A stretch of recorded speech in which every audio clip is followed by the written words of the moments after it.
Will. What was the impetus for it? And I mean, it's really the kind of OG moment for the film, and it'd be really interesting to hear what was going through your mind in that particular moment. Well, as a writer, I would say that's probably the most drafts I've ever done. Usually when I write something, it's done. I chisel all my writing. But this, I wrote so many drafts. By the time I got to this final draft of this thing, though, I had written this letter for the last 10 years. I kept writing it over and over again, and I couldn't press send, or I couldn't tell anyone. And so by the time I think I got to send, it was basically written. I just was looking for a concise way to say things, and it wasn't the letter that was hard, it was the send that was hard. So,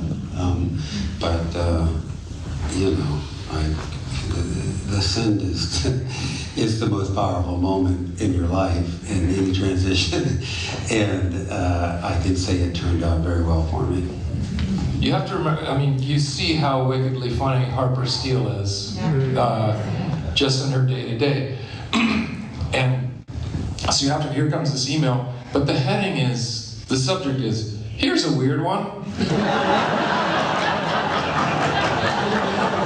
So even in this truly landmark moment in her life, she still finds a way to where I'm going, wait, this is real, isn't it? You know, but she still found a way to make it funny. It's incredible, you know.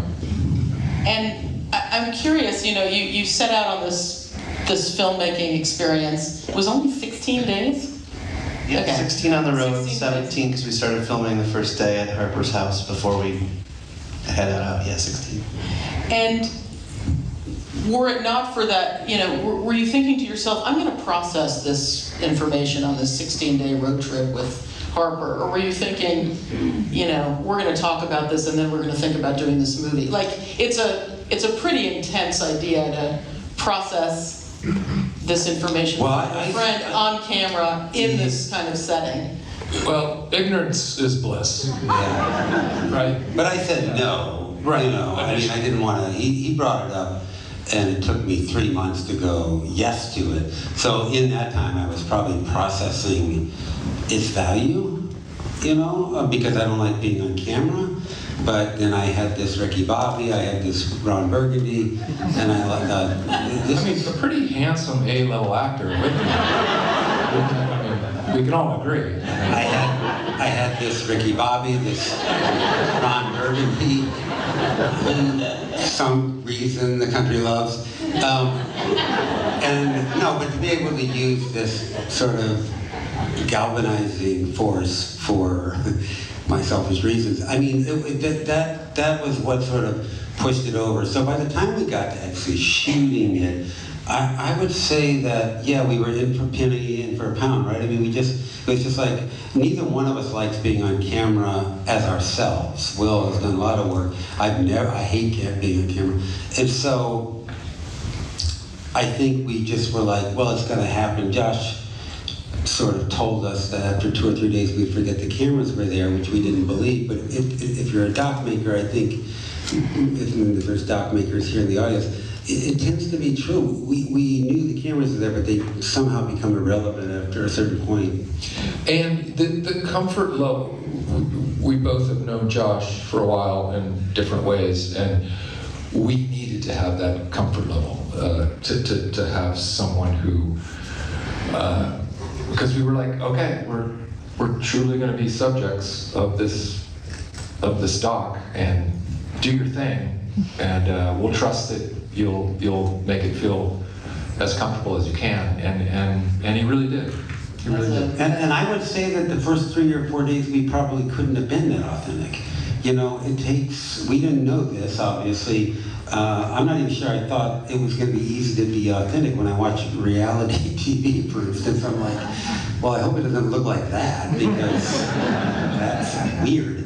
And so at the first couple, 3 days, we had conversations that we normally have, because Will and I have had deep conversations before, but it wasn't until I think we we sort of, yeah, I think we both relaxed into authenticity. It took a little time. And I'm thinking about, I was talking to Will earlier about, you guys were just, you're doing your thing and you're having your conversations and you're living your life on the road and scenes are happening and things are happening to you. But you weren't, neither of the two of you were thinking to yourselves, oh, there's this film that's getting constructed and structured and put together. But hopefully you were thinking that. And I'm curious how much you were thinking about that. Like, I need to get these particular scenes and these emotional notes and think about making sure that Will asks Harper these particular kinds of questions. How much of that was just happening to you, and how much of it were you putting on them? I mean, as a doc filmmaker, my whole goal is to try to create an environment where authenticity can thrive, and that's it. It's like, what do I need to create to give them a safe space? And so I, on some level, knew that some of that's built in both our relationship that's pre-existing, but their 30-year relationship that's pre-existing. And as Will was alluding to, having a small crew, etc. We had some conversations prior to going out on the road. I asked them both to send me questions and conversations they wanted to have with one another and to not share it with one another. And I held on to that, as I called it, Question Conversation Bible. But I sort of had it as something that I could just look at if ever they either, I think all three of us weren't sure if they could talk for 16 days. Turns out they can. And they can sing. There was a lot of harmonica playing. I'm sorry that I cut out of the film. I am not sorry. I'm not sorry. We need to get Will some harmonica playing lessons. I'll win a Grammy one day. Will called every attorney billboard he saw, right? A lot of cases. Every injury lawyer across the United States got a toll-free call. But yeah, the fear, I guess, for me was just on some level, in any documentary, in film in general, you can always rearrange scenes a little bit later in post. And I think my one big fear was, to your point, like, oh no, what if they have the deepest conversation on day 2? It's just tricky, and you can't take a scene that's set in, let's say upstate New York, Philadelphia, and move it down to when they're driving through the southwest of America. And so there was some concern there, but there's a degree of like letting go, and in fact trusting, that the way human beings naturally converse and interact would take place, which is, I think the two of them, as Harper was alluding to, kind of, you see even in the film, there's some little toe dips early on of some deeper conversations in days 1, 2, 3, and then as they get more and more comfortable, they just are getting more willing to be more open and more vulnerable and going deeper and deeper till halfway through and 2/3 of the way through the trip, they are just laying bare to one another, which is really beautiful to see.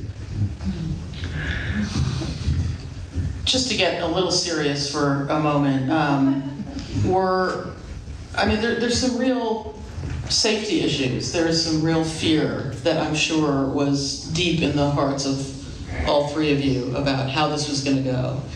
And did you talk about that? Did you prepare for it? Do you mind sharing some of that, any of you?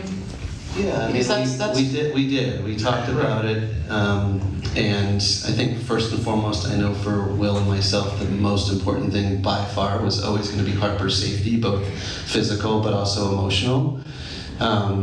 And to speak to the physical, we did bring along a security person with us, just because we just had no idea what to expect. I'm happy to report that person had a very nice 16 days on the road and didn't do anything. Got some free apple pie and Dunkin' Donuts and Pringles. And then I like to point out that for me, because I've traveled across the country since the documentary as Harper, I've done it a billion times before in the kind of middle period where I was sort of half Harper. And I have a good sense that we're dangerous. The bar that we walk into, that was definitely a spot I wouldn't walk into by myself now. I don't think any woman should walk into that spot by themselves.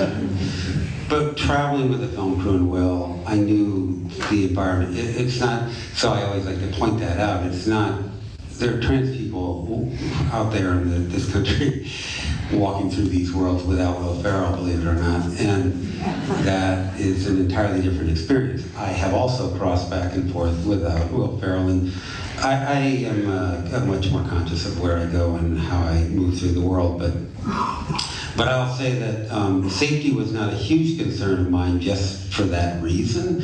I know my kids were concerned, I know these guys were concerned, but just myself, I just knew when you have Will, people want to come up and look. I pointed out, the governor of Indiana gave up all of his principles to get a picture with Will Ferrell.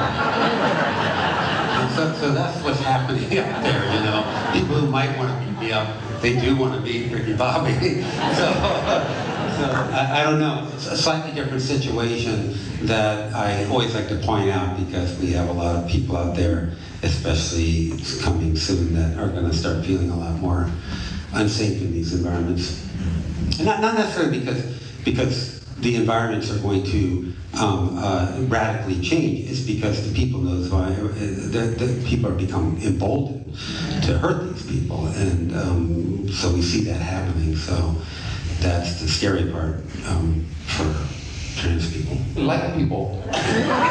In my day. No, you do. I was saying that it made you look like the every person, you know, I don't know. I kicked an old lady. You did not. Her dog the other day.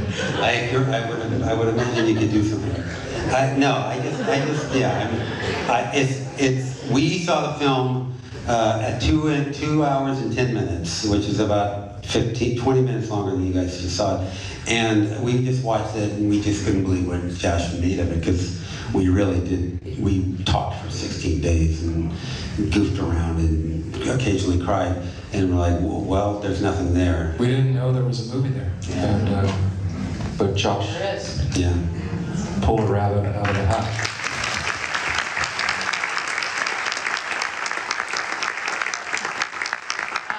Let's talk about Kristen for a minute. That was pretty touch and go there for a while. True. Tell us the story of when you first found out that the song had actually been written and it was going to be in the film. Well, that is one of the actually sort of planned comedy pieces in the film. I think it was Harper's idea, like, we should have a theme song. It'd be fun to, and so we went through various machinations of what that would be, and then it just turned into, well, what if we'll just call Kristen and pitch her our thoughts of what a theme song should be, and that obviously becomes this runner throughout the film. But we never heard anything for the longest time. We just thought, oh, she's never going to get around to it, which is fine. It'll still work. And then Josh, I think it's the last time we got to see the movie, and he called us and said, I want to screen it for you guys one more time. There's a few changes here and there, and so we watched it, and then here's this credit sequence, and then the song starts playing, and yeah, it was everything I think the movie is. It was funny, it was sweet, it said so many things, and she has such a beautiful voice, and she is such a supportive friend. In fact, what was her suggestion when you were thinking of, when you were going through your names that you wanted to? Well, no, but Kristen said the most powerful thing. I was so afraid. I was talking to her and I was saying, like, this is so scary. I think it's just so hard, and I don't know if I'm going to be able to pull this off. And I just walking out of my house is an embarrassment. And she goes, "Isn't that fun?" I'm like, what? But it's her attitude. It's a kind of fun in that sort of unsafety or taking those risks. And once I started embracing that, the more I move forward and forward and forward. And she's just that person, and she gives you that she wants everyone to have that. There's something very beautiful about that. And I would just add that getting to film her in her backyard with my iPhone, playing the saxophone, at one point she's like, "Oh, we should get my hair dryer and blow it on my face." And I was like, "Better yet, do you have a leaf blower?" She's like, "I do." So I'm in Kristen, Week's backyard, shooting her in the face as she's playing the saxophone. Her husband walks in the door, looks at us, goes, and then walks off. Like, just another day in the life of Another Chris day with Wick. Kristen. Yes. You guys, you're all talking about this small crew but you know, let me just get a little filmmaker geeky here for a second. There are clearly like drones flying. No? No drones. No drones, okay. Talk about the external camera work and the internal camera work, because it feels like there's some Hollywood feature aspects of the camera work. Yeah, I've had people ask me, like, I'm sure there's filmmakers in the crowd, like, did you use a process trailer? Yeah. Which is in the movie industry, it's like, you know, when actors fake drive a car and they're not really driving, it's like, no, that's Harper's car the whole trip. What we did is I just, this is probably illegal, so don't record this on your phones, but we just suction cupped and ratchet strapped down 2 cameras on the hood of a car. It's not super easy to see around the camera. You really only need to see 40% of the highway when you're driving. We figured it out. It's just the 40% you need. You're good. But yeah, so there's a 2-shot, which is the front shot through the windshield. That's locked off, it doesn't move. And I love that. It's one of my favorite shots in all of cinema. It's been in, you know, you name it. Thelma and Louise, Nomadland. It's just, I love it for many reasons. One is that, you know, you get to see the kind of space that these subjects are moving through. But I love it also because it enables you, the audience, to make your own edits. Because this is a film about a conversation, and to me, the speaker is equally, the listener is equally as important as the speaker in a conversation. And there are times when I want to watch Harper, who is opening up, but at the same time I want to watch, well, how's Will reacting, and how's he navigating how to be a better friend and a better ally, and in the inverse, when Will's talking, I want to see how Harper's reacting. And so that was one of the key shots, and I think it's the main shot on our poster. And then right next to that, I had a longer lens camera on a remote head that I could pan back and forth. So you had a single shot. Where was that? That was right next to the same camera. They were right on the hood. Again, 40% they could see. And that was it. And on any given day, we would put those on in the morning, and then our incredible small camera team would pull them off, so that when we shot what's called car to car, where we might shoot from I was usually in a van right in front of that car. There was, you know, we had a couple cars, and we had a little mini RV that had all of our luggage, and where we downloaded all the footage. And we would pull the cameras off, and then when we went in any space, there would be 2 cameras. Those same 2 cameras would become handheld. And it's all shot. It's a choice I've not made in any of my previous documentaries, but I wanted to figure out a way to capture both the gracefulness that I felt like Will and Harper share with one another, and also the beauty that I think Harper sees in America, because she sees a very specific perspective on what she loves about America and small towns and dive bars and forgotten places. And so I chose to shoot on a Steadicam. So a lot of that movement may not look like a traditional documentary because it's very smooth, but it is still just a beautiful Steadicam operator following the 2 of them. And then we use these beautiful old chromatic aberrational lenses that really feel nostalgic and feel like I could at least try to capture, you know, when Harper pulls off the side of the road in her lawn chair, she does it, and as you see in the film, in a Walmart parking lot. And I loved that, wanted to try to capture her vision of what she loves about this country. So yeah, but no drones. I'm trying to think of it. Don't think we had we had a. No, There are drones. I was like, do we have a drone? No. I'm getting this. So the film ends. Will's back in LA, doesn't have to go anywhere. And Harper's got to go back across the country.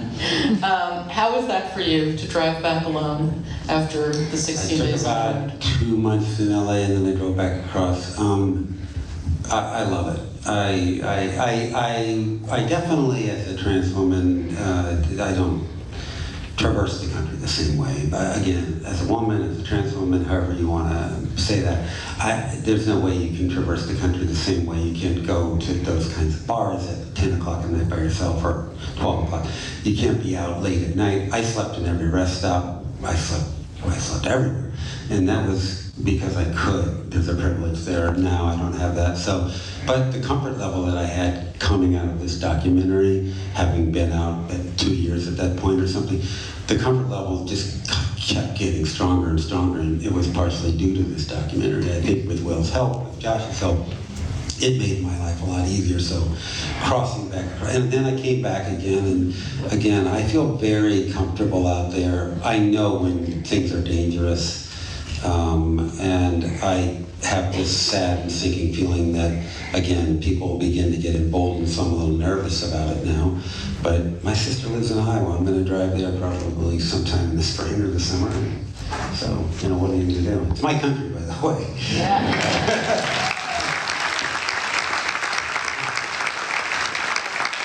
We all want to thank you for making this beautiful film. It's life-changing and very, very special, and it's exactly what we all need right now. So thank you for being here with us and for putting this out in the world. Thank you so much.